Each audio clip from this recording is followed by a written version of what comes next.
economics because mamaya may definition tayo as provided by the labor code.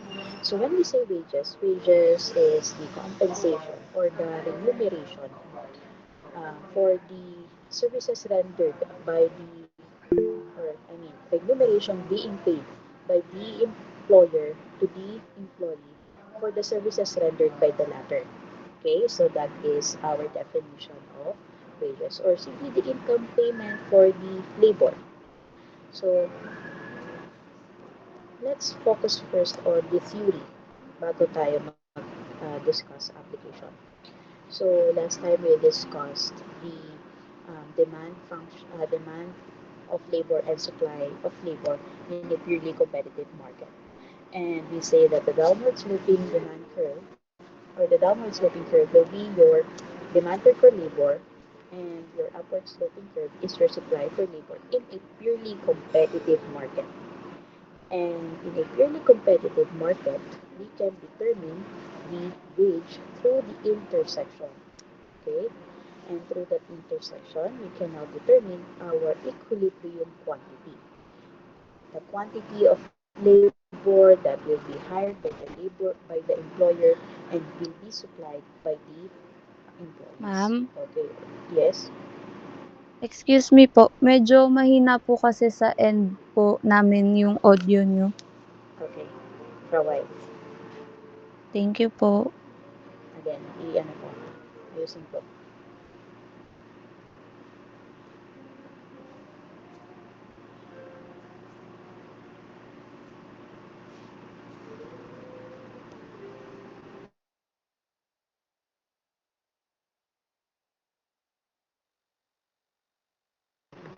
Okay, class. Can you hear me?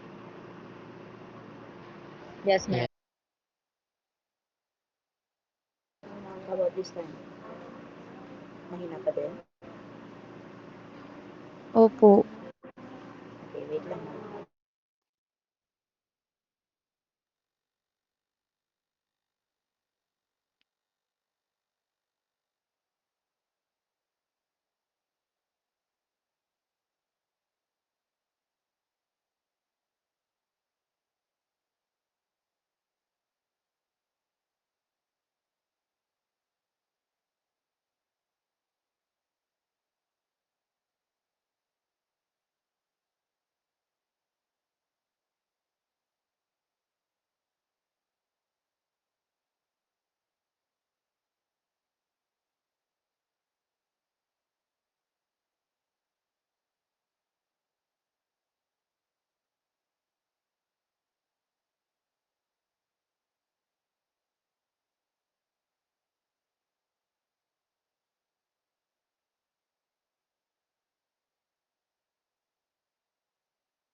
How about this one?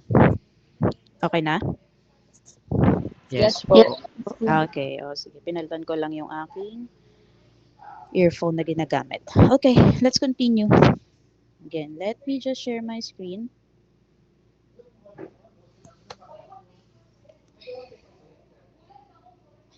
Okay, again. So, again, class.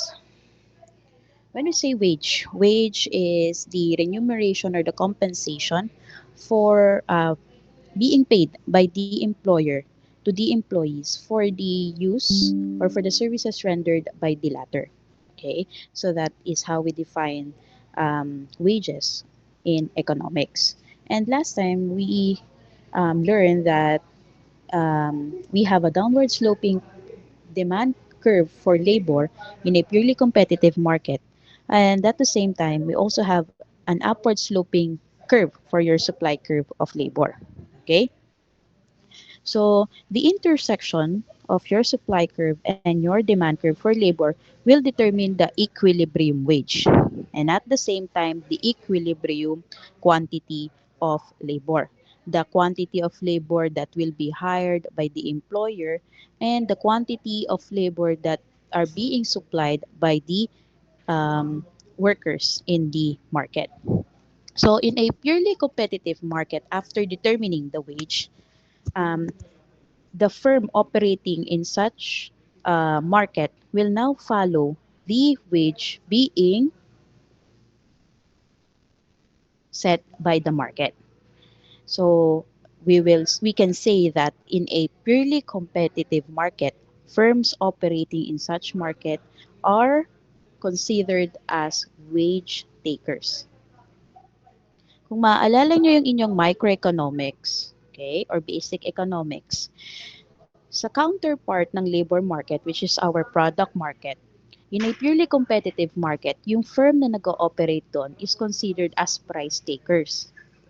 They are just following the price set by the market. So in the labor market, tinatawag naman silang wage takers. They are just following the wage being set by the market. Okay? So if the market says that the wage will be 400 per day, so the firm operating in such market will pay their workers 400 pesos per day. Okay? So that is one of the assumption under a purely competitive market of labor. Okay? And since we are in a purely competitive market, the supply curve in such or in that the supply curve of a firm operating in such market is considered as horizontal, which is also equal to your average cost and your marginal cost. Okay, so which means that even if there are changes in the quantity being quantity of labor being hired by the employer, still the wage is not affected. At the same time, if the choices of the firms when it comes to their qualifications and their hiring capacity does not affect, okay, the wage of the wage in the market. At the same time, the wage in the firm. Okay, so that's why your supply curve is horizontal, which is also equal to your average cost and your marginal cost. Okay, and then we have this curve, your demand curve, which is assumed to be equal to your marginal revenue product. So we define the marginal revenue product as the additional revenue of the firm from hiring another worker. Okay? And if you are a firm who wants to maximize your profit, you have to satisfy the assumption that your marginal revenue is equal to your marginal cost. Okay? So kung ito yung ating graph, okay, we need to determine where is your MRP equals MC. Kasi sa MRP equals MC, ma-identify natin ilang workers ba ang pwede nating i-hire para ma-maximize natin yung ating profit or ma-maximize natin ang ating output. Okay, output pala class. Okay, so in this case, if we have the horizontal MC curve and your MRP curve, which is also equal to your demand curve, the intersection between these two is your MRP equals MC. Okay, and at this point, we can also say that the firm already reached what we call as allocative efficiency. Okay, so ano ba yung allocative efficiency? We can say that there is efficient allocation of labor kapag yung workers natin is being directed to their highest value uses. Wherein yung society natin na obtain natin yung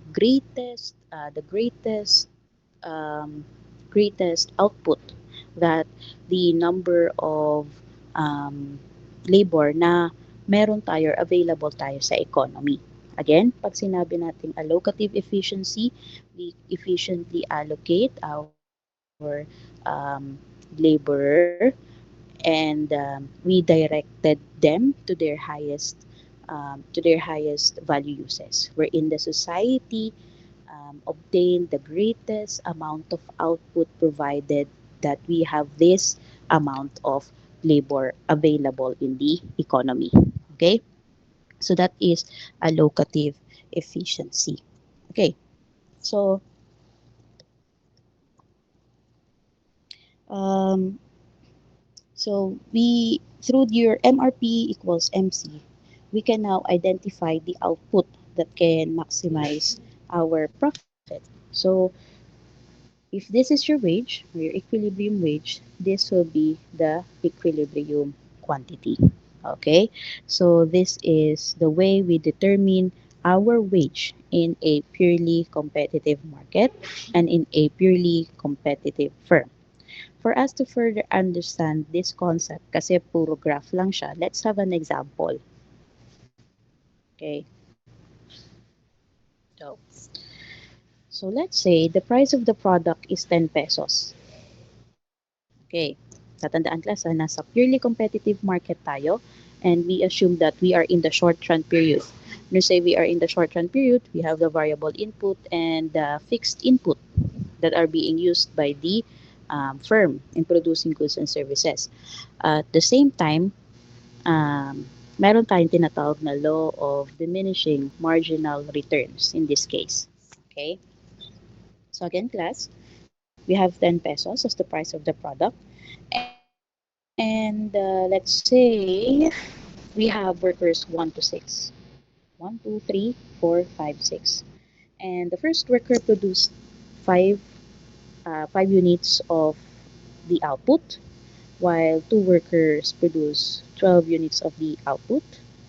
13 13 workers produce 16 units of that output, 4 is 18, 5 is 17, and 6 is 15.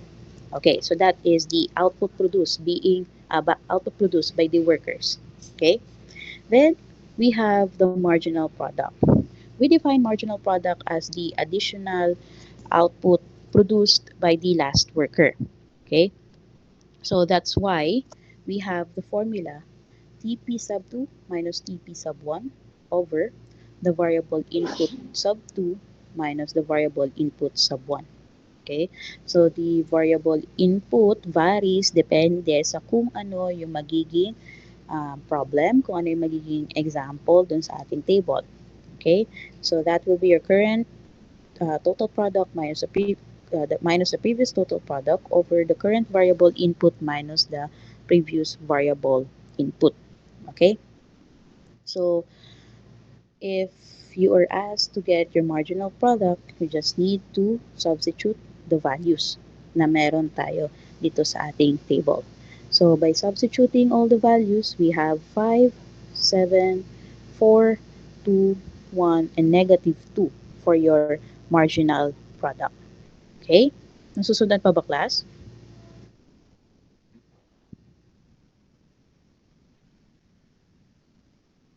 Okay. Next one. We are now asked to get the MRP or the marginal revenue product. And we say that to get your marginal revenue product, we have the formula marginal product times the marginal revenue. So you have the values for your marginal product, which are 5, 7, 4, 2, 1, and negative 2. Actually, class, dun sa ating values for marginal product, you can also say that it depicts the law of diminishing marginal returns. Diba? So, law of diminishing marginal returns, your marginal revenue tends to decline. Okay, or eventually it will decline until it reach the negative returns. Okay? So, that's why nasa short run period tayo. Okay, balik tayo class. So, we have MRP, which is MP times MR. Okay? So, you have the values for your MP, 5, 7, 2, 4, 2, 1, and negative 2. But then, wala tayong value for your MR. Okay? So, saan tayo kukuha ng value para sa ating MR? Anyone from the class? Mag-speak na lang kayo ha, kasi hindi ko kayo makikita if mag-raise kayo ng hand. Anyone? Saan natin makukuha yung MR? Yung marginal product po, multiply sa price. Okay, why price? Bakit Kasi po price? yung revenue po yung inaas sa marginal revenue po. Bali yung pinakita dun sa product na nagawa ni worker, tapos yung price equivalent po dun sa product. Mm-hmm. Okay, another idea, yes. Price or yung value ng price yung gagamitin natin. Pero bakit value ng price ang gagamitin natin for our MR?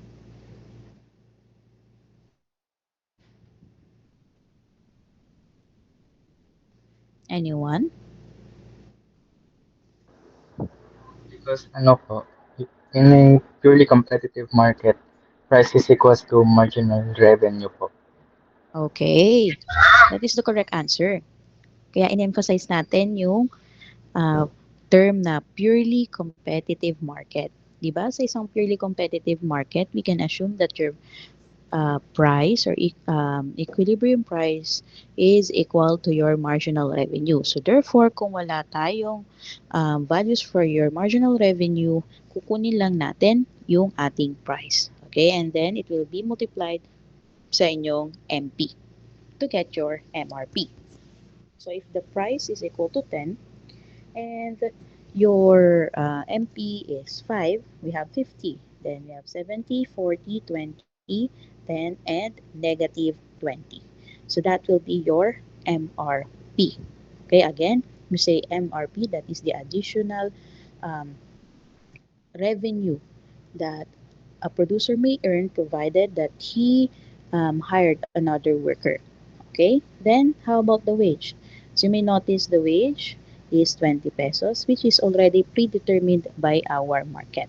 Okay, so the market said that the wage will be 20 pesos. So paano natin nakuha yung 20 pesos? It is dictated by your supply curve and your demand curve for labor. Okay.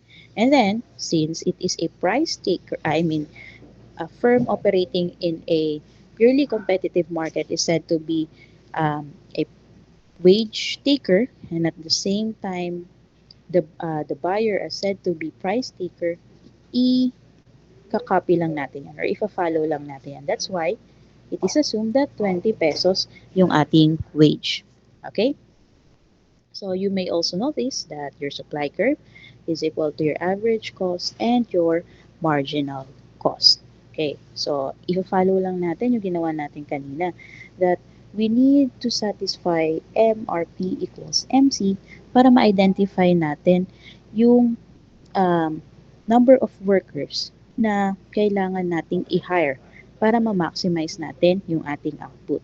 So in this case, since your demand curve is assumed to be equal to your MRP and your supply curve is assumed to be equal to your MC, the intersection between the two will be your MRP equals MC. And if you are going to hire workers, hanggang up to fourth worker lamang ang dapat nating i-hire. Okay?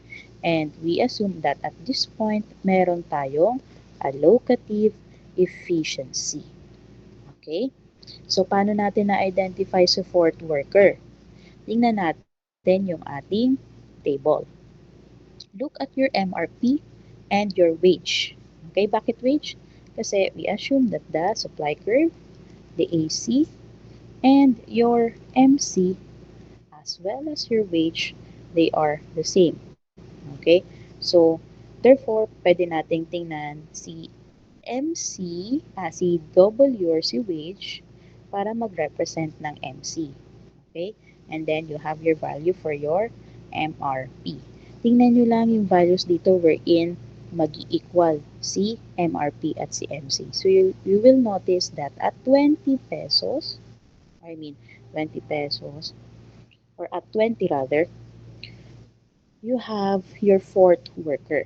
And as a fourth worker, MRP is equal to your MC.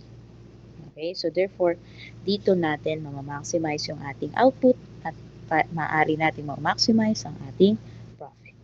Okay. Bakit hindi pwede si 5 workers at si 6 workers? You will notice that dun sa ating table, your MRP is less than your MC or the wage. Your MRP is less than the wage, which means that um, mas napapagastos yung firm kesa sa ina-earn nila. Mas malaki yung gastos kumpara dun sa kanilang kinikita. So, if you are the rational producers, iiwasan mo yung ganong mga situation kasi maaari kayo magkaroon ng loss. Okay? Pero bakit hindi naman tayo mag-produce gamit lamang ang 1, 2, 3 workers? You will notice in this case that your MRP naman is now um, greater than, okay? Greater than your wage. Okay? So, tingin nyo, profitable ba yan? Um, maybe, but your goal as a firm is to determine where is your MRP equals MC. Kasi ina-assume natin na dito ma-maximize natin yung full potential ng ating workers at the same time ng ating, let's say, fixed input and at the same time yung ating profit. Okay? So, therefore, kailangan i-satisfy natin yung assumption that MRP is equal to MC. Hindi pwede kay 1, 2, 3 workers, hindi rin pwede kay 5 and 6. Okay, nasusundan?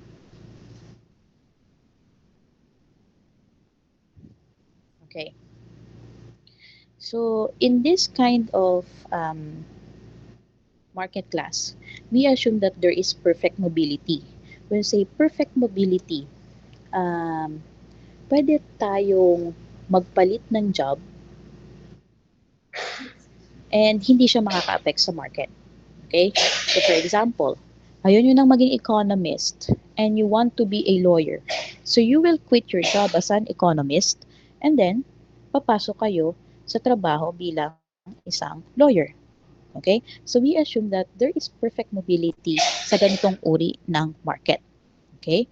Another one is that there is no wage differential. Ano ba yung wage differential? Narinig nyo na ba siya, class, yung concept ng wage differential? Hindi pa po. Okay. So, pag sinabi nating wage differential, okay, which is synonymous or magkapareho sila ng somehow ng concept sa wage distortion. Pag sinabi nating wage differential, the differences between um, the workers who are skilled and unskilled ay pareho lamang. Okay? So, for example, um, the factory worker is earning, let's say, 610 pesos. And we assume, let's assume lang na hindi naman talaga sila skilled. Unskilled sila or semi-skilled lang. And then, you are an economist. And we assume na mataas yung degree of qualifications mo. Nakapag-aral ka. Okay? Etc. But then, you're still earning 610 pesos. So, walang differences when it comes to the wages between those kinds of workers. So, nag-i-exist yan in a purely competitive market. Okay? So, mamaya i-discuss ko further yung concept ng wage distortion at iniiwasan natin yan. Okay. So, what are the market imperfections? Kasi in reality naman, meron talagang wage differentials. At the same time, there is there is immobility. There is no perfect or there is imperfect mobility. Okay, imperfect mobility of workers.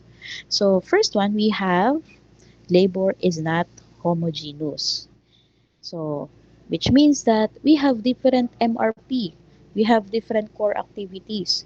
Ang ginagawa ng mga economists is different sa ginagawa ng mga factory workers. Okay?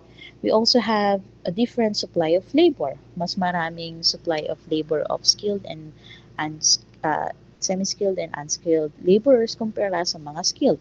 Okay? And there may be discrimination. Discrimination when it comes to sex, race, okay, sa disabilities. So that is why labor is not homogeneous. Next one, there exists what we call as non-monetary consideration. Aside from wages, may mga factors na nakaka-affect sa supply for labor and as well as sa demand for labor. So for example, yung binibigay ng mga companies na HMO. Okay? So ano ba yung HMO? Yun yung um, para siyang health benefit wherein kapag kayo ay nagkakaroon ng sakit, ma, at kayo na hospital or nagpapa-check up, maaaring mabawasan ang inyong babayaran or wala kayong bayaran at all. So that is an example of a non-monetary consideration. And madalas yung mga ganitong HMO, pinoprovide dyan as benefit sa mga BPO companies. Kasi mataas yung risk na magkasakit ka kapag nasa BPO companies ka. Dahil iba yung kanilang schedule. Okay, another one is pwede rin yung mga benefit wherein may mga libre silang pabigas, libre silang grocery, minsan pa nga if mataas na yung position mo, may mga pakotse ka pa, even yung pagbibigay ng mga leaves, okay? Isa rin yun sa maaaring monetary consideration na kino-consider din ng mga workers when it comes to entering dun sa industry na yon and kino-consider din ng mga employers. Okay? So, ano ba yung tinatawag nating compensating wage differentials? So, there are professions wherein pwede nating sabihin that they are not attractive to work. Bakit? Kasi mataas yung risk, may danger, okay? Maaring din yung terms and conditions of employment ay hindi maganda. So because of that, ang ginagawa ng mga industry na to is tinataasan nila yung wage kumpara dun sa usual wage ng mga karaniwang empleyado. That is what we call as compensating wage differentials. Okay. Nasusundan pa class? Yes po. Next one, we have labor is not perfect mobile. So, as I've mentioned kanina, there is imperfect mobility sa totoong market ng labor. Okay?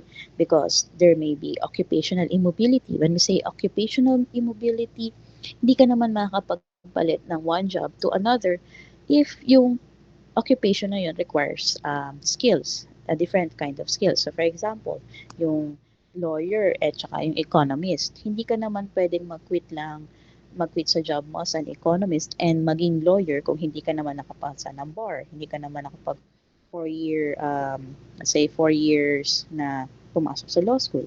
Okay. So that is an example of occupational immobility. Another one is geographical immobility. Let's say you are from a remote area and you have limited access to transportation para makapunta sa city. And dun sa city, um, area wherein maraming work na available. Okay? And then another one is the lack of perfect knowledge. Then, we have trade unions, and supply restrictions. So class, next week we'll discuss trade unions and ano ba yung effect ng trade unions when it comes to our labor market. But before that, bago tayo dun mag-discuss, so isa sa mga market imperfections ang pagkakaroon ng trade unions. Why? Because trade unions tend to vie for higher wage. Okay? Kumpara dun sa ating tinatawag na equilibrium wage. And lastly, we have what we call as the monopsony and the wage setting ability. Okay? So these are the market imperfections. Again, labor is not homogeneous. Then we have non-monetary considerations. We have an um, imperfect mobility when it comes to the occupations, geographical area or geographical area as well as the knowledge of our um, laborers, and then the existence of trade unions and monopsony. Okay, so let's now move on with the next topic, or next topic still under the wage determination and resource allocation, which is monopsony. Okay, class, kapag um, matatapos na yung ating Google Meet, mag-create na lang ng bago, okay? Thank you. So, let's discuss this imperfection, market imperfection, which is monopsony. Okay, so monopsony, there is only one employer in a given profession. So, for example, mga economists, and let's assume ang nag-i-employ lang ng mga economists dito sa Pilipinas is, let's say, Wells Fargo. Okay, so yung Wells Fargo lang ang nag employ ng mga economists dito sa Pilipinas. So, pwede natin siyang consider as monopsony. And since siya isang monopsony, meron siyang monopsony power, wherein meron siyang capacity to set the wage, just like its counterpart in the product market. Sa product market, meron tayong tinatawag na monopoly. So monopoly, he is, or the firm is the only seller in the market, and it has the monopoly power.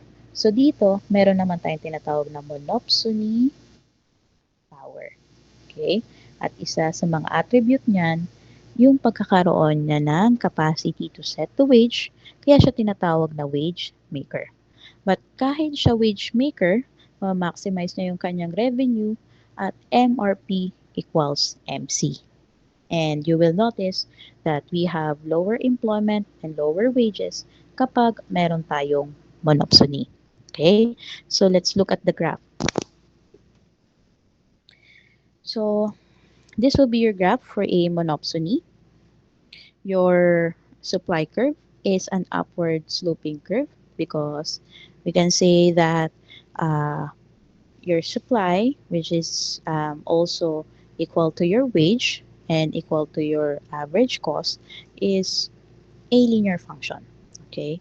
So yung wage kasi natin is a linear function wherein we have A plus B times the quantity of labor. Okay? And to get your average cost, we have the formula total cost divided by the quantity of labor. And to get the total cost, okay, we have the formula um, wage times the quantity, okay? Wage times the quantity, that will be your total cost. So therefore, if we are going to substitute this, so that will be um, wage times quantity over quantity. Kailangan nyo lang i-eliminate to. We can say that your average cost is equal to your wage. And your wage is equal to A plus B times Q. So that's why it is a linear function and an upward sloping curve. Okay? And you will also notice that your MC is higher than your average cost and supply curve. Why? Kasi the more na tinataasan nyo yung wage ng inyong employees, kinakailangan nyo ring itaas yung wage ng iba pa nyong empleyado. Okay? So that's why unti-unti ring tumataas yung inyong marginal cost, which is higher compared to your average cost and your supply curve. Okay? So that's why iba yung ating MC curve and ang ating AC curve and supply curve. Okay. Then you have a downward sloping curve which represents your demand curve, which is also equal to your marginal revenue product. Okay. So sinabi dito, yung MRP nyo is equal to MC to maximize our revenue. And where is your MRP? Yung downward sloping curve. Yung ating MC, ito. Okay, so the intersection sa point na to will be our MRP equals MC. And we can say na meron din diyang allocative efficiency. Okay? And then, um, we can now determine the quantity of labor that will be hired by our monopsony. So this will be the quantity of labor that the monopsony will hire. But look at your wage. Okay, so supposedly dapat dito yan, di ba? But since the supply curve is lower than your MC curve, and we say that the wage is equal to your supply, ma-identify natin yung ating supply by or through your identify natin yung ating wage through your supply.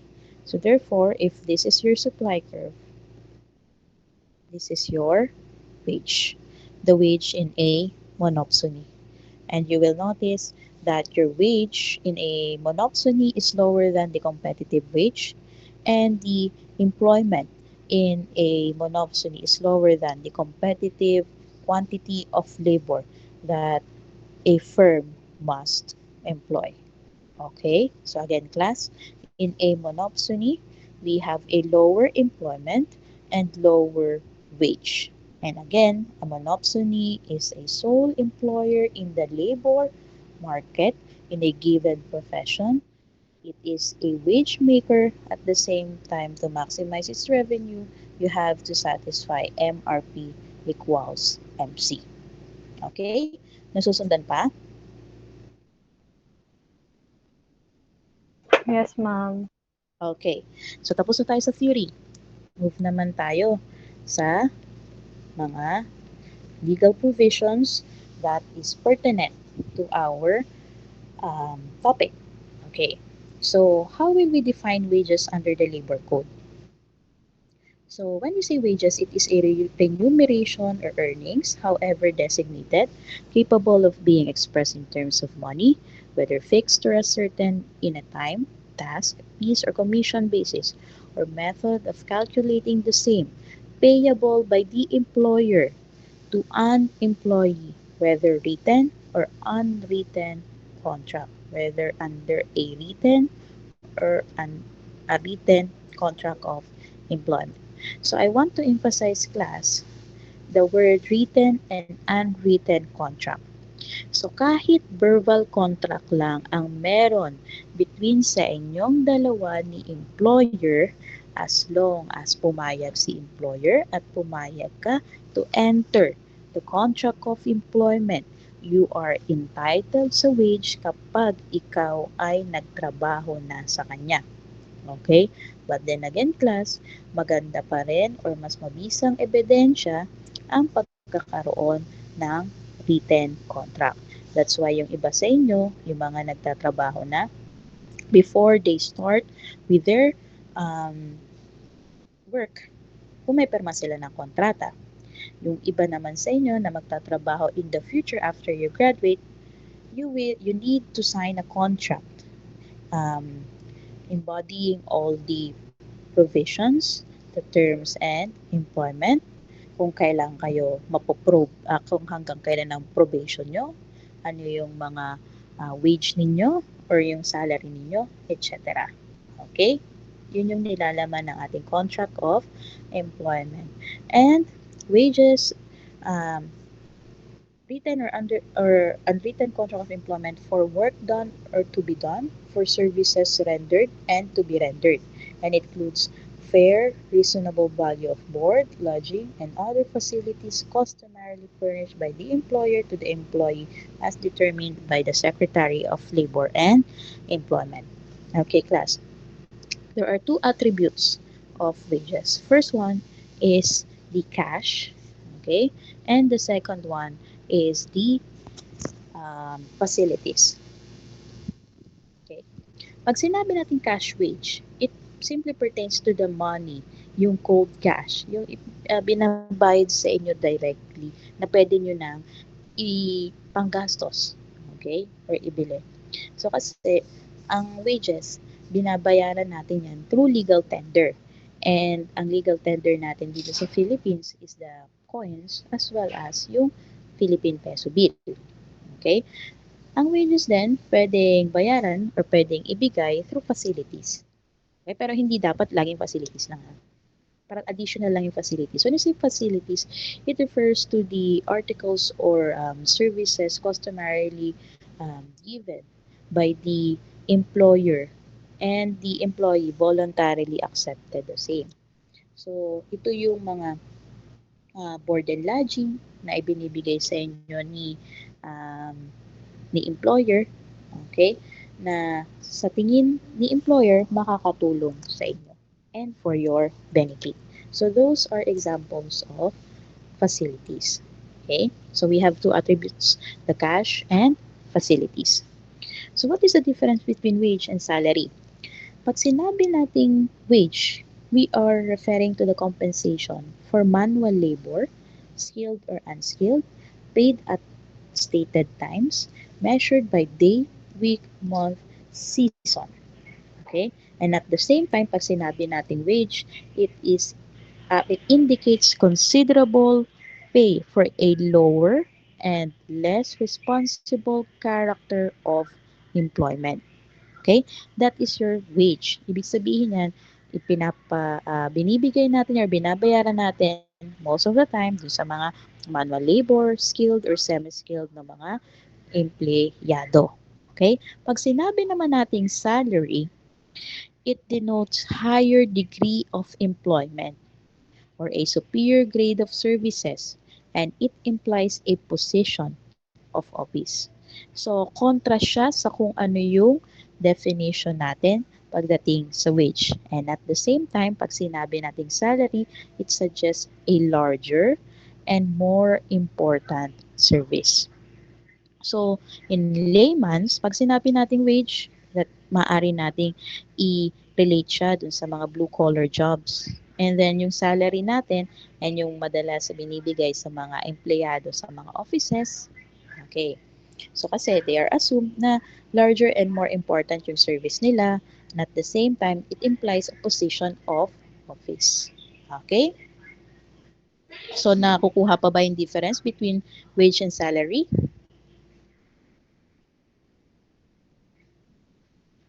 Okay. So, kailan ba dapat kayong um, pasweldohin? Okay? And ano ba dapat yung ipasweldo sa inyo? So, the payment for wages shall be in the legal tender. So, I've already mentioned that when we say legal tender, we are referring to the Philippine coins and bills. Hindi kayo pwedeng bayaran ng isda. Okay? Kasi may isang kwento wherein isa siyang mangingisda. Okay? At isa siyang empleyado sa mga fishing vessels. But instead of paying him ng pera, ang binibigay sa kanya ay isda. Okay? Is that considered as a legal tender? Hindi. Okay? So, violation na agad yan. Dapat ang pinapasweldo sa inyo ay coins or Philippine peso or Philippine bill or yung ating cash na tinatawag. So kahit pumapayag si empleyado na bayaran siya ng isda, hindi pa rin dapat ginagawa ni employer. Okay? Next one. We have the time of payment. Kailan kayo dapat binabayaran ng inyong wage or ng inyong salary? So, according to the labor code, it must be at least once every 2 weeks or twice a month at an interval not exceeding 60 days. So, that's why meron tayong tinatawag na quincenas at katapusan. Madalas, dyan pumapasok ang sweldo ng mga empleyado. Okay? Kasi according sa batas, kailangan daw at least twice and every 2 weeks or every 2 weeks dapat pinapasweldo natin ang ating mga empleyado.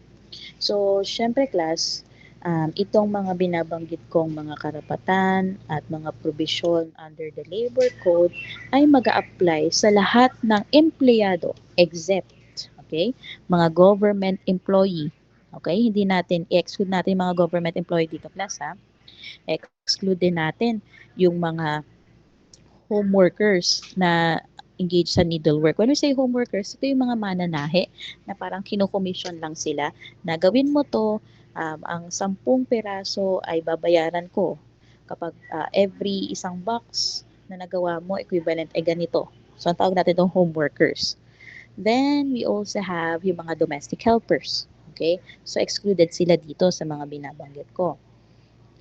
Kasama na rin yung mga family drivers. Okay? So hindi sila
okay class. Let's continue.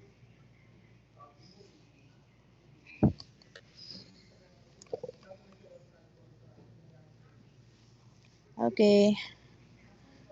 So, okay.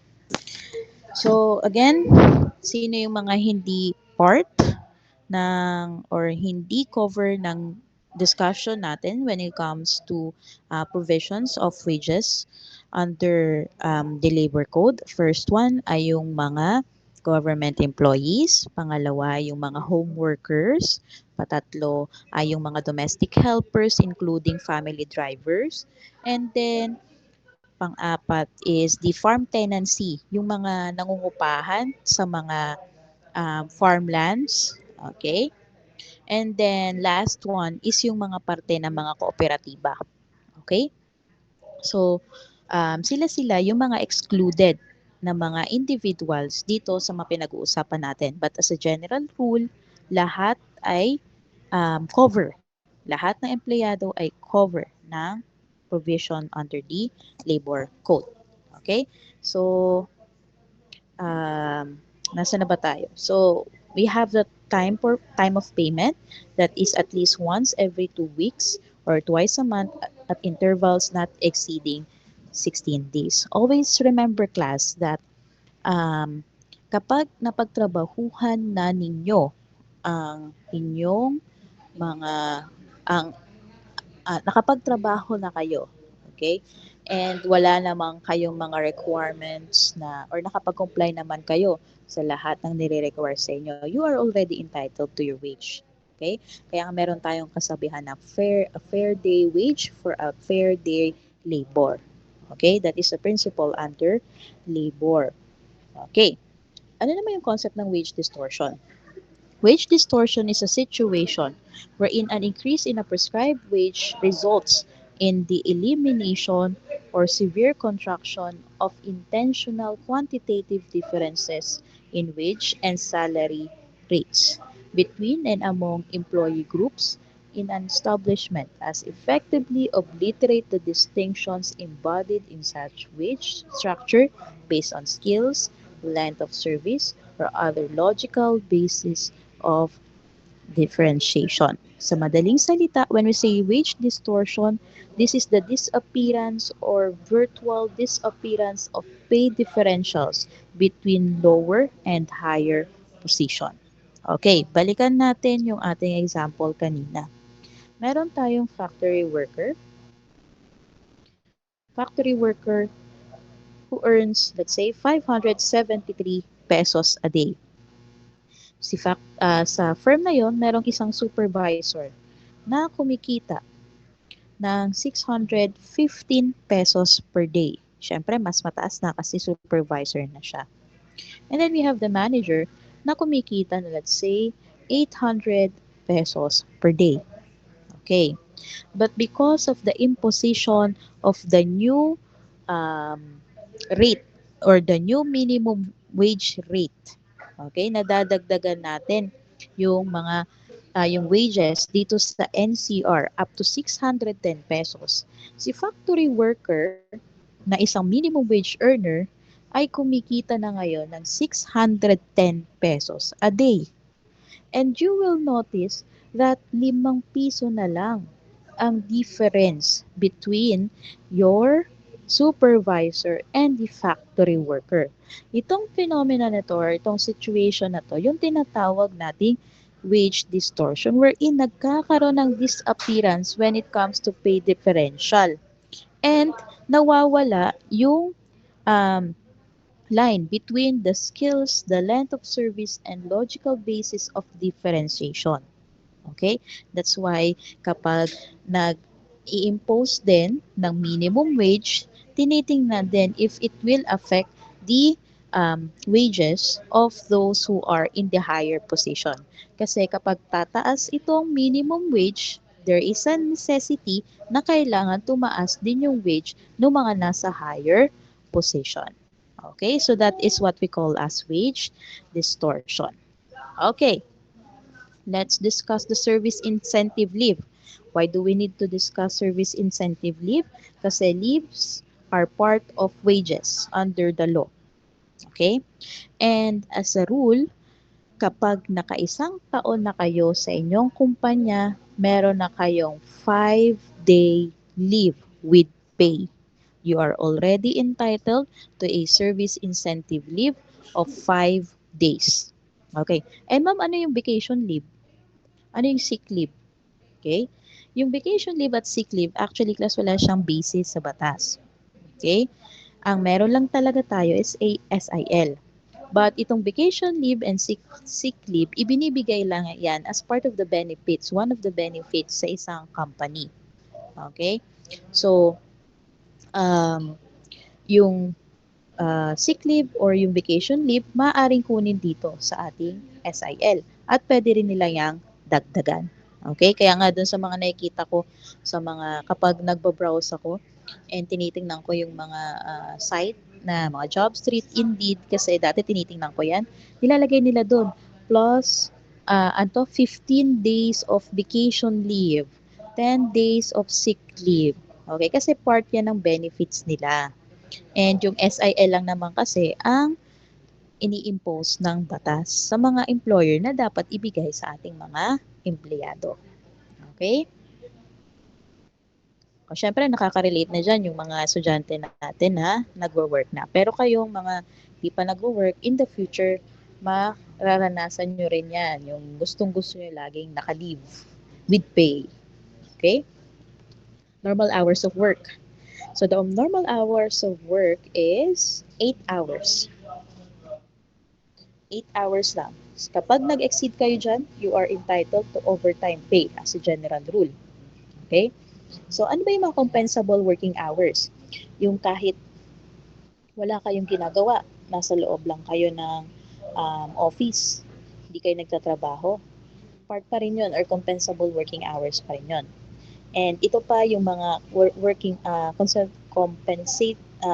compensable working hours. So, una, employee is required to be on duty or to be at the prescribed workplace kahit may ginagawa or wala.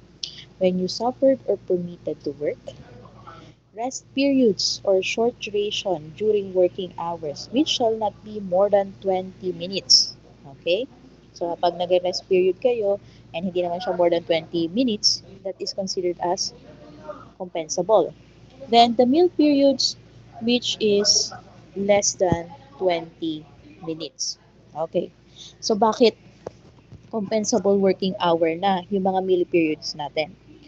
According to our labor code, you are entitled to 1 hour meal period. At yung 1 hour meal period na yan, hindi kailangang bayaran ng employer. That is not compensable.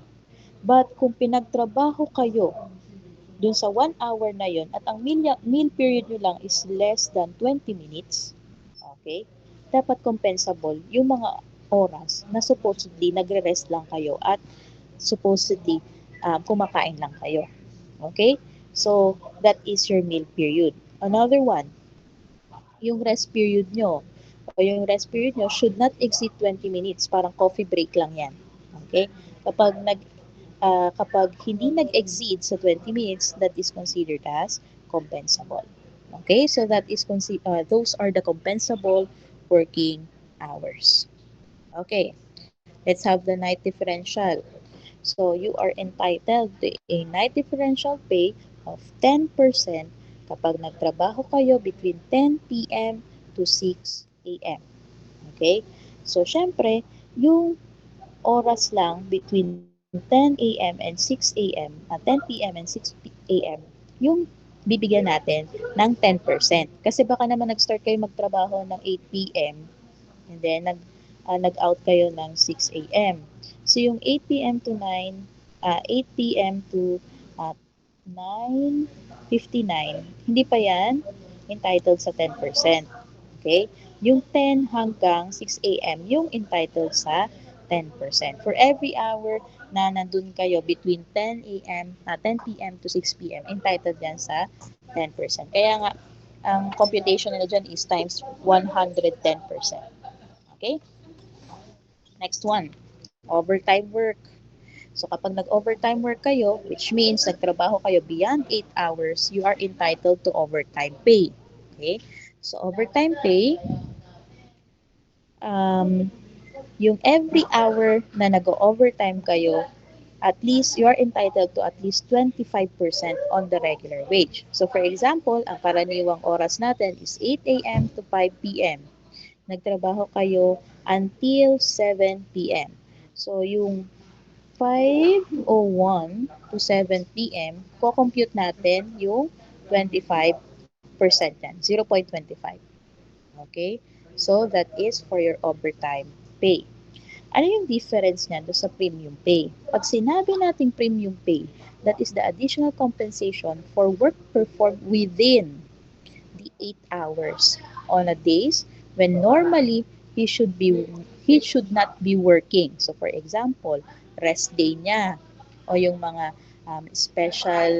yung mga special holidays. Supposedly hindi siya nagtatrabaho pero pinagtrabaho mo siya. So entitled siya sa premium pay. Okay? And kapag um, during that day, nagtrabaho ka and beyond 8 hours pa rin, entitled ka pa rin sa OT, ah. Okay? So that is your premium pay. Next one. What is holiday pay? Holiday pay is 1 day pay given by law to an employee even he does not work on regular holiday. So always remember class, these are your regular holidays. At makikita nyo yan sa inyong labor code. Okay? At ito ay 12 days lamang. Itong 12 days na to, kahit hindi kayo magtrabaho, you are compensated or being compensated. Okay?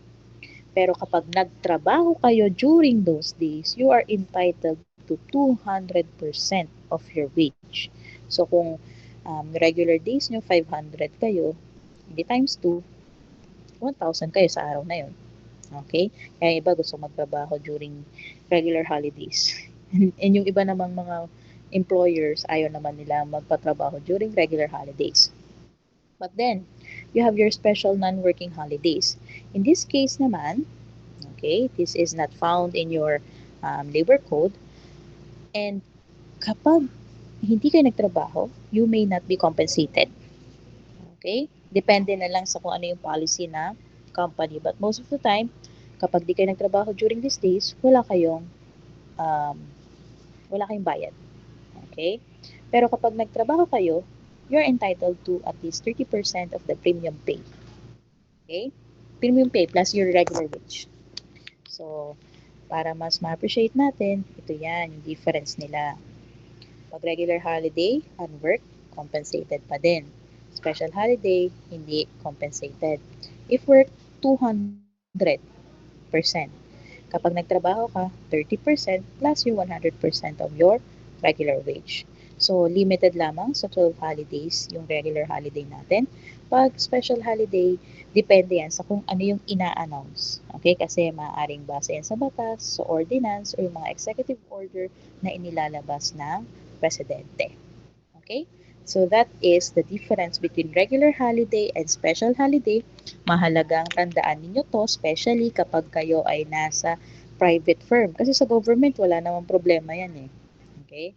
But pag nasa private firm kayo, mahalaga yan kasi you're entitled to 200% kapag regular holiday, 130% kapag special non-working holidays. Okay? Oh, 13th month pay or its equivalent. Tamang-tama. Oh, kakapasok lang ng mga 13th month pay. So, ano yung 13th month pay? It's a form of monetary benefit equivalent to the monthly basic compensation received by an employee, computed pro rata according to the number of months within a year that the employee has rendered service to the employer. So, always remember class, the nature of our 13th month pay, it is based on wage but not part of wage. Okay? Siya ay kino-compute gamit yung wage na natanggap natin, pero hindi siya part ng wage because that is just an additional benefit given by the employer to the employees. But we have the basis. Ang basis niyan is isang batas ng pag-create, yung pagbibigay ng 13th month pay. Actually, sa ibang bansa, wala naman silang concept ng 13th month pay. Kasi ang 13th month pay kasi, ang rationale niyan is that para mabigyan natin ng additional compensation yung ating mga empleyado on top of what they have received during the year. Okay? Kaya meron tayong 13th month pay. And so we can say that it is not part of wage, but the basis is yung computation natin sa wage or yung basis niya ay yung wage natin. Bakit? Kasi ang 13th month pay is not actually the 1 month, not it is not actually equivalent to the 1 month of your 1 month of your salary. Kasi ang totoong computation niyan is yung annual annual salary mo or wage mo na natanggap for the whole year divided by 12. Okay? So, hindi talaga siya equivalent dun sa 1 month salary mo. Kasi may mga deductions dito. Dito sa annual salary na nakuha mo. Okay? Nakuha mo during that year. I-divide pa yon sa 12. Pero dahil may mga naging customary na lang, naging equivalent siya sa 1 month, yun na yung 1 month na sinusunod. Okay? And class, kapag naka 1 month na kayo sa inyong company, you are already entitled to a 13th month pay, but it is prorated. Okay? Kasi according sa batas, 1 month, kapag nakapag-render ka na ng 1 month, you are entitled to the 13th month pay, pero prorated siya. Okay? I hope that is clear. Nasusundan pa?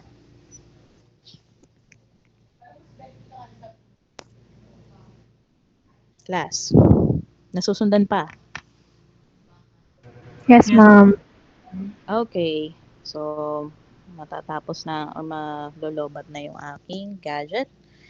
This is the question. We have the kasambahay. Okay? Sabihin natin kasambahay itong ating nasa picture. Ang mga kasambahay ba ay entitled sa 13th month pay? Yes or no? Are they entitled to the 13th month pay? Anyone? Yes po. Why? Ano sa Yung tingin niyo? sa may kasambahay, ano po, kasambahay something. Yung Yung sa may kasambahay lote po. something? Yung Hmm? sa, yun. Okay. So class, dati-rate, hindi kasama sa binibigyan ng 13th month pay ang mga kasambahay. Okay? So, but with the new Domestic Helper Act, sila ngayon ay entitled na sa 13th month pay. So, therefore, kung meron kayong kasambahay, dapat bibigyan din natin sila ng kanilang 13th month pay. Okay. Another one. Meron ba silang leave? SIL, bukod sa rest day ha. Meron ba silang leave? Yung service incentive leave, entitled ba sila? Yes po. Yes. What is the basis?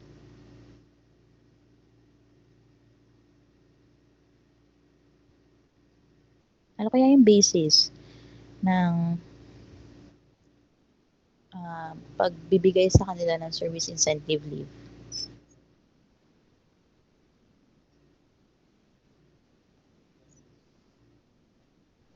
Okay, class. Mukhang, oh Ako ma'am, yes, right? Mr. Manalastas. Siguro ma'am dahil mabilis silang magkasakit. Ganun po. Okay, about Miss Patricia. Ah, miss, ay, ano po, yung sa may kasambahay lo po. Okay, sa kasambahay lo din. Okay, they are entitled to 5 SIL kapag naka 1 year na sila. Bukod pa yun sa 24-hour consecutive na rest day. Kayo din class ha, you are entitled to at least 24-hour consecutive na rest rest. Okay, ang tawag doon ay rest day. Sa government, 2 days kasi Saturday, Sunday wala silang pasok. Pero sa government, sa private, 1 day lang kayo entitled. Okay, act of generosity na lang kapag 2 days kayo. Okay, so that is for your wage determination and resource allocation. I already uploaded the next topic which is about wage structure, and your task is to watch those videos. And nakita ko na rin kanina at kagabi na meron na ang kuryente. So, i-confirm ko na lang para next week pwede na tayong mag first quiz. Okay? Kasi tinanong ko kahapon kay Mr. Regine, sabi niya, ang update pa lang daw nila dun sa memo is wala pa. Pero kagabi, nung nag-stay ako dito sa PUP, meron na daw kuryente. So, i-confirm ko pa para makapag-conduct na tayo ng ating first quiz. So, I'll just make announcements. Mr. Manalastas, may sasabihin ka? Ay, wala po ma'am, nakalimutan ko lang pong patay. Okay. Sige. I hope that meron kayong natutunan for today's lesson. Your task is to watch the videos that I've sent to you yesterday. Sinabay ko na dun sa BSE 43. Next week, kung hindi pa tayo matutuloy sa ating face-to-face exam, magde-discuss tayo ng trade union. Okay, mga collective bargaining agreement, anong effect niyan sa ating labor market. Okay? So, I'll see you next week, class. Goodbye. Thank you ma'am. Thank you po.